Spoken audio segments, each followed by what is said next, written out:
Why అనేది additional charges. చెప్పమ్మా చందు చెప్పమ్మా. ఎక్స్ అనేది ఏంటి? Fixed charges. వై అనేది ఏంటి? అర్థమైందా? సో అదే X plus 20y equal to 800 rupees.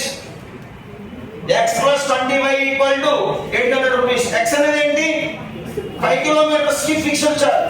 మరి ఇక్కడ 25 వేయాలి కదా, వేయకూడదు. ఎందుకంటే ఆల్రెడీ 5 కిలోమీటర్స్ వరకు కూడా ఫిక్స్డ్ చార్జెస్.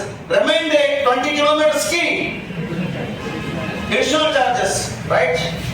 ఈ ఈక్వేషన్స్ ను మైనస్ చేస్తే సింబల్స్ చేంజ్ అవుతాయి, గుర్తులు మారుతాయి. సో మైనస్ ఎక్కువ పార్ట్ ఉంది కాబట్టి -15y. 800 లో 350 పోతే ఏమవుతుందండి? -450 -450.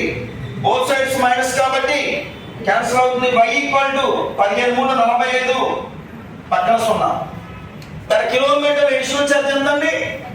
కిలోమీటర్ కింద 30 రూపీస్. ఈ y అనేది ఏదో దాంట్లో సబ్స్టిట్యూట్ చేద్దాం, ప్రతిక్షేపణ చేద్దాం. y value 30, y equation 350. So x equal to 5 30 150. Okay, 150 right side పంపిస్తే మైనస్ అవుతుంది కాబట్టి 200. అంటే 200 అనేది ఏంటన్నా? Fixed charges. 200 అనేది ఫిక్స్డ్ చార్జెస్, y అనేది additional charges. Okay, additional. Right? So ఎన్ని కిలోమీటర్స్ వాడు అడిగాడు క్వశ్చన్? 30 కిలోమీటర్స్ కి చార్జ్ ఎంత అని అడిగాడు. అవునంటారా కాదంటారా? దీన్ని ఎలా డినోట్ చేయాలి? x plus 25y. ఎందుకని? x వరకు fixed charges, remaining 25 kilometres. Right? x అంటే ఎంత చెప్పండి? 200. ఓకే, 25 ఇంటూ y వాల్యూ ఎంత? 30.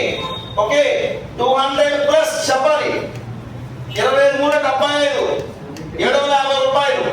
సో ఎంత ఛార్జ్ అవుతుందమ్మా 30 కిలోమీటర్స్ కి కూడా జర్నీ?